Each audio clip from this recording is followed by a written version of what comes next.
Bismillahirrahmanirrahim. Assalamualaikum warahmatullahi wabarakatuh. Berita Al-Hijrah 10 Februari bersama saya Al-Muhsin Muhammad Noor dan jurubahasa isyarat Muhammad Amsyar Zamani. Tajuk malam ini. Kes Nick Allen, umat Islam diminta bertenang.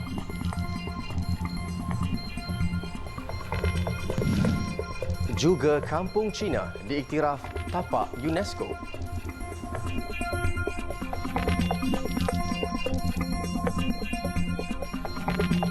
UMNO menyokong semua usaha pemerkasaan Mahkamah Syariah namun mahu pihak berkaitan teliti secara terperinci cadangan untuk meminda perlembagaan persekutuan.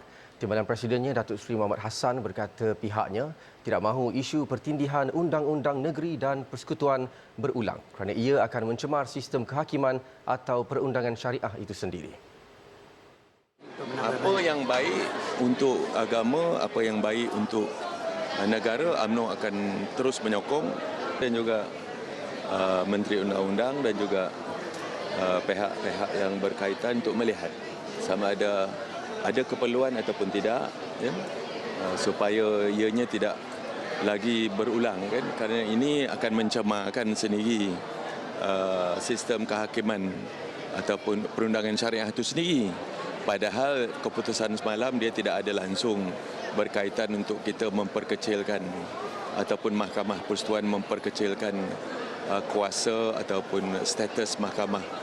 Beliau berkata demikian kepada media selepas menghadiri Majlis Rumah Terbuka Tahun Baru Cina Anjuran MCA di Wisma MCA siang tadi. Hadir sama Perdana Menteri Datuk Seri Anwar Ibrahim dan Presiden MCA Datuk Seri Wee Ka Siong. Semalam Mahkamah Persekutuan mengisytiharkan 16 kesalahan syariah dalam enakmen Kanun Jenayah Syariah Kurungan 1 Kelantan 2019 adalah terbatal dan tidak sah. Panel 8 hakim yang dipengerusikan Ketua Hakim Negara Tun Tengku Maimun Tuan Mat membuat keputusan itu selepas membenarkan petisyen dikemukakan seorang peguam Nick Allen Zurina Ni Abdul Rashid dan anaknya Tengku Yasmin Natasha Tengku Abdul Rahman. Mengulas lanjut, Muhammad yang juga Menteri Luar berpandangan keputusan Mahkamah Persekutuan semalam tiada kaitan dengan kedudukan agama Islam dan Mahkamah Syariah. Sebaliknya, beliau menegaskan ia melibatkan keputusan Kerajaan Kelantan yang dilihat bertindih dengan perlembagaan persekutuan dalam menggumbal enakmen undang-undang syariah di peringkat negeri. Dia bukannya masalah seperti orang kata Black Friday. Apa yang patut kita lakukan? Saya dulu daripada negeri kan, kami bila kita nak buat undang-undang enactment jenayah, undang-undang enactment agama Islam, kami akan cek sebab kita ada legal advisor. Legal advisor akan cek sama ada dia bertindih atau tidak dengan jenayah di persekutuan. Jadi itu penting, ya, kerana telah wujud apa yang dipanggil sebagai dalam perlembagaan kita, negeri tidak boleh buat undang-undang enactment yang bercanggah ataupun yang bertindih dengan akta parlimen. Sementara itu, Yayasan Dakwah Islamiah Malaysia YADIM menyeru semua pihak dan segenap lapisan masyarakat khasnya dalam kalangan umat Islam agar bertenang dan memahami susur galur kes berkenaan secara ilmiah. Ketua Pegawai Eksekutifnya Zamri Zainal Abidin berkata tanggapan-tanggapan negatif khasnya yang banyak dilontarkan secara bebas di media sosial tidak membawa apa-apa kebaikan selain menimbulkan kekeruhan massa. Zamri dalam kenyataannya hari ini berkata pihaknya menyokong penuh usaha Menteri di Jabatan Perdana Menteri Hal Ehwal Agama Datuk Dr. Muhammad Naim Mokhtar untuk menjalankan kajian segera ke atas alasan penghakiman kes tersebut yang akan disusuli dengan perancangan lanjut bagi memastikan agenda penambahbaikan dan pemerkasaan Mahkamah Syariah akan terus berjalan di negara ini. Yadim percaya dan yakin penegasan Jabatan Perdana Menteri Hal Ehwal Agama berkenaan kedudukan Mahkamah Syariah di Malaysia kekal utuh seperti yang termaktub dalam Perlembagaan Malaysia. Dalam pada itu, Yadim menyeru agar segala polemik di media sosial yang sengaja memberi gambaran negatif terhadap kedudukan Islam terancam di bawah Kerajaan Perpaduan pimpinan Perdana Menteri Datuk Seri Anwar Ibrahim dihentikan segera. Ini kerana keputusan itu adalah bebas pengaruh politik selaras dengan doktrin pengasingan kuasa, badan pentadbiran, badan perundangan dan badan kehakiman yang diamalkan di negara ini. Masyarakat terutama ibu bapa perlu memahami lebih mendalam proses pentaksiran bilik darjah atau PBD supaya tidak timbul kekeliruan antara markah peperiksaan yang tinggi berbanding tahap penguasaan murid. Menurut pakar pendidikan Dr. Anwar Ahmad, PBD merupakan satu pelaksanaan meluas mencakupi pelbagai aspek perkembangan pelajaran murid. Baik, satu perkara yang menarik yang mungkin saya ingin kongsikan adalah kita juga harus memahami bahawa tidak semua pengukuran atau pentaksiran bilik darjah itu mengukur semua bentuk tingkah laku murid-murid. Yang kita ukur ataupun yang cuba kita fahami adalah tingkah laku pembelajaran murid-murid. Bukanlah semua tingkah laku itu kita ukur. Jadi kita ingin mengukur tingkah laku murid-murid dari segi pembelajaran mereka untuk melihat motivasi mereka dan sebagainya. Katanya terdapat perbezaan antara peperiksaan dan PBD. Jelas beliau, peperiksaan merupakan satu pentaksiran bertujuan mengukur pengetahuan pelajar termasuk pengetahuan kognitif, manakala PBD bertujuan untuk mengukur tingkah laku pelajar. Sebelum ini, Kementerian Pendidikan Malaysia KPM menyatakan akan sentiasa menambah baik sistem pentaksiran bilik darjah dari semasa ke semasa, termasuk mengadakan sesi libat urus bersama pihak berkepentingan dan ibu bapa. UMNO berpendirian tidak ada keperluan untuk menjadikan Kampung Baru Cina di Selangor sebagai tapak warisan dunia Pertubuhan Pendidikan, Saintifik dan Kebudayaan Pertubuhan Bangsa-Bangsa Bersatu UNESCO. Timbalan Presidennya Datuk Seri Mohamad Hassan berkata perkara itu bukan mudah untuk dilaksanakan dan ia perlu dibawa ke jemaah Kabinet. Dan jika perlu, ia perlu dibawa sampai ke Parlimen untuk diluluskan. Dan UMNO merasa itu tidak ada keperluan untuk mewujudkan Kampung Baru sebagai tapak UNESCO.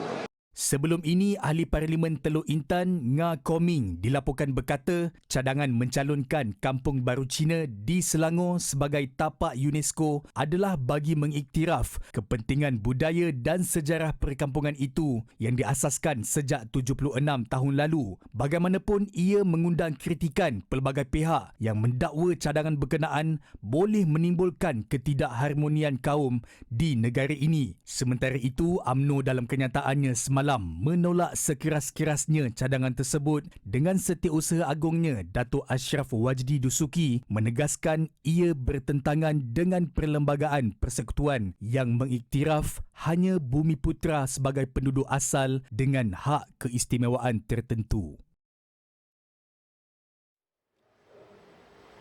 Kementerian Perdagangan Dalam Negeri dan Kos Sara Hidup KPDN merampas lebih 13,000 liter minyak diesel bersubsidi di Kedah. Ia dilakukan dalam dua serbuan menerusi Ops Series 3.0 di Changlun dan Bukit Kayu Hitam minggu lepas. Susulan itu juga 9 lelaki ditahan dalam operasi berkenaan.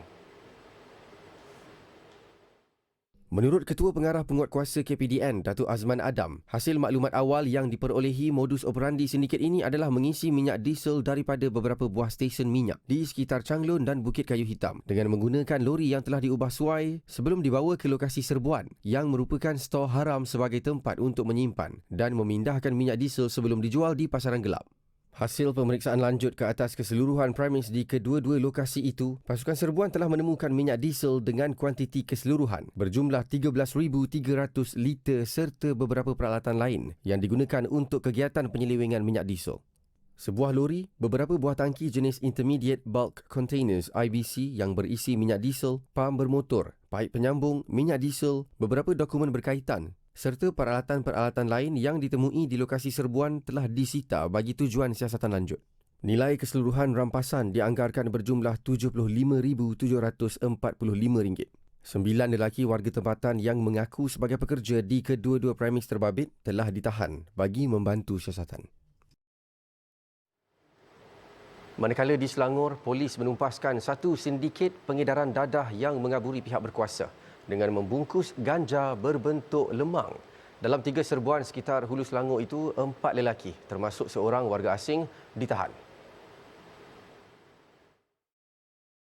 Siasatan awal mendapati sindiket itu dipercayai bergerak aktif sejak 5 bulan lalu. Ketua Polis Daerah Hulu Selangor, Superintendent Ahmad Faizal Tahirin berkata, dalam serbuan pertama jam 6 petang kemarin, polis menahan seorang lelaki berusia 36 tahun dalam sebuah kereta di tempat letak kenderaan sebuah apartmen di Bukit Beruntung. Polis merampas 24 paket plastik Lutsina berisi ketulan ganja seberat kira-kira 14 kg dalam kereta suspek. Pada masa sama, sebuah bekas plastik berisi ganja seberat 3 gram turut dirampas selain menemui sepucuk pistol angin bersama kelopak peluru dalam kenderaan salah seorang suspek. Ahmad Faizal berkata hasil tangkapan dan rampasan, salah seorang suspek membawa polis ke sebuah stor apartmen di Bukit Beruntung. Seterusnya, pasukan serbuan sama menahan 3 lelaki termasuk seorang warga asing berusia 23 hingga 61 tahun yang berada berhampiran sebuah restoran di Bukit Sentosa. Nilai rampasan keseluruhan dadah berjumlah RM43,710 dan dipercayai untuk dipasarkan di sekitar daerah Hulu Selangor. Menurutnya lagi, rampasan keseluruhan ganja seberat 15.280 kg ini boleh dibekalkan 30,560 pengguna dalam masa sehari dengan mengambil kira penggunaan harian sebanyak 0.5 gram. Seketika nanti, nenek terpaksa jaga 4 cucu kecil. Alhamdulillah bertemu lagi. Kepelbagaian yang ada di negara ini menjadi sumber kekuatan yang perlu dijaga. Malah keunikan itu berupaya meletakkan Malaysia kembali sebagai negara hebat di rantau ini. Perdana Menteri Datuk Seri Anwar Ibrahim berkata ia juga seharusnya dilihat sebagai satu tarikan untuk membawa lebih ramai pelabur sekaligus dapat memacu negara ke arah lebih baik. Kabinet telah meletakkan beberapa perkara dalam aspek ekonomi untuk dilaksana pada tahun ini, termasuk meningkatkan pelaburan dan mengembangkan keupayaan negara dalam semua bidang seperti penyelidikan, pendidikan, kesihatan dan kebudayaan. Tapi sekarang kita tumpu pembangunan ekonomi dan seperti mana disebut, negara China adalah di antara negara utama sekarang yang melabur dan mengembangkan usaha ekonomi. Dan kita kembangkan kebudayaan, pendidikan, penyelidikan, kerjasama antara universiti oleh syarikat-syarikat besar negara China. Tambah Datuk Seri Anwar, dengan penyatuan kaum di negara ini, beliau yakin semua pihak akan terus berperanan untuk menjayakan hasrat meningkatkan kemajuan negara. Beliau berkata demikian ketika berucap pada Majlis Rumah Terbuka Tahun Baru Cina di Dewan Perhimpunan Cina Kuala Lumpur dan Selangor di Ibu Negara. Turut hadir pada majlis sambutan Tahun Baru Cina hari ini, Duta Besar Cina ke Malaysia, Ouyang Yujing, Menteri Pertanian dan Keterjaminan Makanan, Datuk Seri Muhammad Sabu, Menteri Sains, Teknologi dan Inovasi, Chan Lih Kang dan Menteri Belia dan Sukan, Hana Yeoh. Madat Soccer Academy menerima lebih 1,700 penyertaan uji bakat dari seluruh negeri untuk pemilihan pemain Murtada Dakwah Center. Bagaimanapun, menurut pengarah urusannya Muhammad Yaakob Yusra Muhammad Yusof, hanya 25 pemain yang akan dipilih dan mereka berpeluang menjalani sesi latihan dan perlawanan persahabatan dengan pasukan ternama. Tingkat akhir pemilihan yang berlangsung di mini stadium UiTM Merbuk hari ini mendapat penyertaan lebih 700 orang. Sebelum ini, 2 sesi pemilihan yang dijalankan di Unisyams Baling dan Stadium Suka Menanti Alustar masing-masing mendapat lebih 500 penyertaan. Kita target untuk nak bawa Madat Soccer Academy ni ke seluruh Malaysia lah. Dan sebab ini kita nak orang panggil trial untuk nak cari 25 orang player je dulu. Untuk ke depan ni insya-Allah kita akan kembangkan untuk cari bakat-bakat muda ni di seluruh Malaysia. Sebab kita yakin banyak bakal tengok daripada selection kita ni ramai yang datang daripada tengok shortlisted yang dah dapat lah, yang dah dapat dalam 50 orang daripada 2 siri yang pertama tu. Ada 5-6 orang daripada luar negeri, daripada Negeri Sembilan, daripada Ipoh, daripada KL, daripada Pahang. Maksudnya mereka ni minat tapi nak hafal Quran ke? Jadi yang inilah yang bakat-bakat yang kita harapkan ada lah, insya-Allah. Sementara itu, Muhammad Yaakob Yusra sempat memaklumkan mengenai hasrat bekas jurulatih Kedah Allahyarham Azrai Khaw Abdullah yang mahu menubuhkan Soccer Academy. Dan awal bulan lalu selepas tertubuhnya Madat Soccer Academy itu, beliau sendiri melantik Muhammad Azrai sebagai jurulatih. Allahyarham juga berhajat untuk turut serta mencari bakat baru menerusi uji bakat di seluruh negeri. Bagaimanapun, hasrat itu tidak kesampaian selepas pemain legenda bola sepak berusia 72 tahun itu meninggal dunia akibat strok Khamis lalu. InsyaAllah mudah-mudahan hasrat arwah yang sentiasa nak pembangunan bola sepak ini sentiasa dikembangkan, dan bukannya dikembangkan dalam bola tapi diasuh dengan didikan agama ini dapat kita bawa ke peringkat yang lebih baik. Menurut Muhammad Yaakob, Madat Soccer Academy ini akan diadaptasi berteraskan Islam. Hanya 25 pemain akan dipilih pada peringkat akhir ini. Selain Akademi Bola Sepak, Madat juga membangunkan Pusat Komuniti Islam Murtada Dakwah Center yang menyediakan pelbagai perkhidmatan secara percuma. Bagi yang mahu mengejar saham akhirat, bolehlah salurkan sumbangan ke akaun tertera atau hubungi pihak Madat.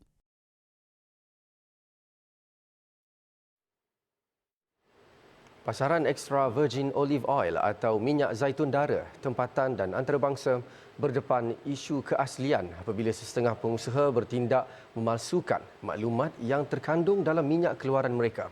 Terpanggil untuk memberi maklumat tepat mengenai minyak berkhasiat itu, Olive Jardine Marketing menjalin kerjasama dengan Universiti Sultan Zainal Abidin, UNIZA, untuk menjalankan kajian klinikal ke atas minyak hasil perahan buah zaitun tuaian putih atau muda keluarannya. Pengarah urusan Olive Jardine Marketing, Muhammad Syakir As-Salamya, berkata minyak zaitun keluarannya, Zuitina Prestige, dihasilkan dari buah zaitun putih atau muda terpilih dari Maghribi. Dia hasil perahan buah putih muda. Maknanya buah itu belum matang, kami dah proses untuk ekstrak minyak. Walaupun dia punya kuantiti minyak daripada buah yang muda adalah lebih sikit, sebanyak 35 hingga 40% daripada tuaian ataupun yang kita ekstrak daripada buah yang tua. So yang kedua, dia punya compound ataupun kandungan-kandungan di dalam minyak zaitun muda ni dia tinggi yang kita panggil sebagai oleokantal. Jelasnya terdapat pelbagai jenama di pasaran diragui keasliannya kerana tiada bukti asas saintifik dalam kandungan. Hanya produk keluaran Olive Jardine iaitu Zuitina Prestige yang memaparkan sijil analisis makmal pada setiap botol. Sebagai komitmen membuktikan manfaat kesihatan secara saintifik, Olive Jardine Marketing menandatangani Memorandum Persefahaman MOU dengan UNIZA. Jadi dalam konteks UNIZA, kita menyediakan kepakaran penyelidikan dalam bidang tersebut, terutamanya berkaitan dengan sains perubatan juga lah. Dan saya yakin dengan kemampuan yang ada di peringkat UNIZA ini, sama ada daripada peringkat fakulti perubatan dan juga beberapa penyidik juga dalam bidang pemakanan, insya-Allah akan dapat membantu Olive Jardine Marketing untuk memastikan bahawa kajian yang berkaitan dengan keberkesanan produk minyak zaitun tuaian muda ini dapat dilaksanakan dengan jayanya. Sesi MOU berlangsung antara UNIZA, Olive Jardine Marketing, Oxford University dan Pustaka Khazanah di Pejabat Cawangan UNIZA di Putrajaya. Zuitina Prestige dinobatkan minyak zaitun extra virgin nombor 1 di Maghribi dan antara 100 terbaik dunia dalam pertandingan minyak zaitun antarabangsa Evolium di Spanyol 2023 dan telah dipasarkan sebanyak 100,000 botol di Malaysia. Menjamah ubi kayu sudah menjadi perkara biasa bagi 5 beranak yang sebelum ini menetap di Labis, Johor, setiap kali berdepan dengan kesempitan wang. Namun Normah, 70 tahun, tetap bersyukur apabila dapat mengisi perut 4 cucunya berusia 7 bulan hingga 11 tahun. Kesemua kanak-kanak itu ditinggalkan ibu bapa mereka ekoran pengambilan darah. Normah berkata dia tidak dapat bekerja atas faktor kesihatan, namun terpaksa menyara dan menjaga kesemua cucunya. Dia kini hanya bergantung sepenuhnya kepada bantuan Baitul Mal, Jabatan Kebajikan Masyarakat JKM dan Majlis Agama Islam Negeri Johor (MAIJ) dengan jumlah keseluruhan RM1,000 sebulan. Jelas Normah, dia tiada tempat tinggal di Labis. Susulan dihalau ahli keluarga menyebabkan Normah terpaksa berpindah ke PPR Kempas untuk meneruskan kehidupan. Bagaimanapun nasib Normah mendapat perhatian Pasaraya Econ Safe Cash and Carry yang tampil membantu dengan menyumbang barangan dapur dan keperluan harian berharga RM1,000. Saya dapat bantuan bulanan tapi memang tak cukup sebab dia aja kurang-kurang RM2,000 dalam tangan. Sebab hospital memang dekat dengan hospital, dulu jauh. Tapi apapun hari ini saya ucap terima kasih kepada Encik daripada Ecosave, sedekahkan cucu-cucu saya ni, sebab belum pernah lagi dapat sebanyak ni. Hanya dapat sikit-sikit aja. Tapi hari ni memang rasa sebab tengok barang ni banyak sangat. Lagi satu saya nak mohon Normah berkata demikian ketika ditemui media di kediamannya di PPR Kempas Permai, Johor Bahru, Johor. Okey, hari ini kami pihak Ekonsia ada menyampaikan bantuan barangan dapur, barangan bayi, lepas tu ada barangan kelengkapan rumah kepada keluarga Puan Normah ni. Mandangan Puan Normah ni dia menjaga 4 orang cucunya dan 2 daripada cucunya itu mempunyai masalah kesihatan lah. Jadi kami harap bantuan kami ni dapat meringankan bebanan keluarga Puan Normah ni, dan kami juga berharap mereka-mereka yang di luar sana tu kita dapat bersama-sama lah membantu keluarga Puan Normah memandangkan. Sehingga kini Normah terputus hubungan dengan anak dan menantu yang terlibat dengan penyalahgunaan dadah dan mereka meninggalkan semua anak kepada warga emas itu tanpa nafkah. Normah kini sukar bergerak dan tidak dapat melakukan sebarang pekerjaan selepas menjalani pembedahan bagi memasukkan besi di kaki kanannya akibat diragut 4 tahun lalu. Bagi yang ingin menyumbang boleh menghubungi Normah di talian 017-758-7639 atau salurkan sumbangan di CIMB 7625-701781 atas nama Normah Asina.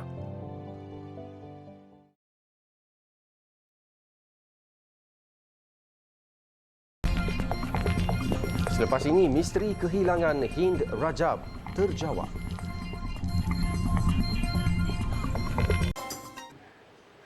Alhamdulillah bertemu lagi. Kanak-kanak Gaza, Hind Rajab, 6 tahun, yang hilang selepas kereta dinaikinya dan keluarga diserang tentera Zionis Israel, akhirnya ditemukan syahid hari ini. Kementerian Kesihatan Palestin di Gaza dan ahli keluarga Hind menuduh tentera Israel menjadi pembunuhnya. Kali terakhir kedudukan Hind dikenal pasti pada 2 minggu lalu ketika kanak-kanak perempuan itu berada bersama ahli keluarganya yang terbunuh dan terperangkap di dalam kenderaan. Mereka dikatakan sedang meninggalkan Gaza City ketika tentera Zionis mara dan menyerang mereka. Ahli keluarganya menemukan Hind dalam keadaan menyayat hati di Tal Al-Hawa ketika mencari kereta dinaikinya berdekatan stesen minyak di mana ia dilihat kali terakhir. Kisah Hind menjadi tular selepas rakaman suara seorang ahli keluarganya di dalam kenderaan itu menghubungi Bulan Sabit Merah Palestin sebelum diserang tersebar. Hello.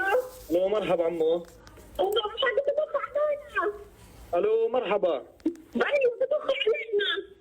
الدبابه جنبي. انتم متخبيين؟ في السياره احنا جنبينا الدبابه. انتم جوا السياره؟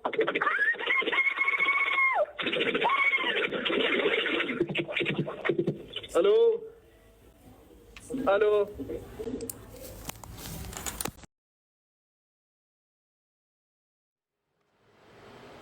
Serangan udara menghujani Rafah selepas Perdana Menteri Israel Benjamin Netanyahu mengarahkan tenteranya untuk bersedia untuk menyerang. Rafah, bandar paling selatan di Gaza yang menjadi tempat perlindungan terakhir bagi penduduk Palestin, kini tidak lagi selamat. Perancangan jahat Netanyahu untuk membantai Rafah yang menjadi tempat berlindung 1.3 juta rakyat Palestin telah mengundang kecaman Amerika dan dunia. Saksi melaporkan serangan terbaru di Rafah pada pagi Sabtu selepas Israel menggandakan serangan udara. Serangan turut menimbulkan kebimbangan rakyat Palestin yang menjangkakan susulan serangan darat. الاحتلال ولا في آمن ولا في حال، الاحتلال جاي قد ما يقدر يقتل في الشعب الفلسطيني، ما في آمن وكله كذب. وإحنا الله وقعنا مع واحد مجرم حرب اسمه نتنياهو، زلمة قاتل أوسخ من النازية. إيش اللي هذا بصير أطفال ينقتلوا بالطريقة هذه تلم لحمهم فتافيت. Sekurang-kurang 2 maut dan lebih 80 lagi cedera dalam pertempuran di India berikutan tindakan pihak berkuasa merobohkan sebuah madrasah di negeri Uttarakhand. Pihak berkuasa tempatan merobohkan premis terbabit selepas mendakwa ia dibina tanpa kelulusan sekaligus menyaksikan satu lagi insiden pemusnahan yang didakwa menyasarkan struktur berkait agama Islam di negara itu. Kumpulan Nasionalis Hindu mempergiat kempen menentang struktur keagamaan berkaitan Islam di India sejak Narendra Modi dilantik sebagai Perdana Menteri kira-kira sedekad lalu. Polis mendakwa penunjuk perasaan Muslim melempar batu ke arah mereka ketika mengadakan bantahan susulan perobohan madrasah itu menyebabkan pasukan berkenaan melepaskan tembakan gas pemedih mata. Lebih parah, menurut polis, arahan telah dikeluarkan untuk menembak perusuh. Dalam kejadian itu, beliau berkata, penunjuk perasaan juga didakwa membakar kenderaan. Susulan insiden berkenaan, pihak berkuasa di Halwani menggantung perkhidmatan internet, menutup sekolah, menguatkuasakan perintah berkurung dan melarang perhimpunan besar. Pasukan keselamatan dari kawasan lain di negeri itu turut dikerahkan ke lokasi untuk mengawal keadaan.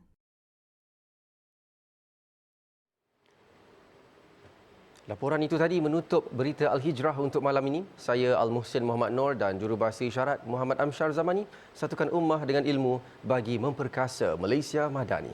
Assalamualaikum warahmatullahi wabarakatuh dan selamat malam.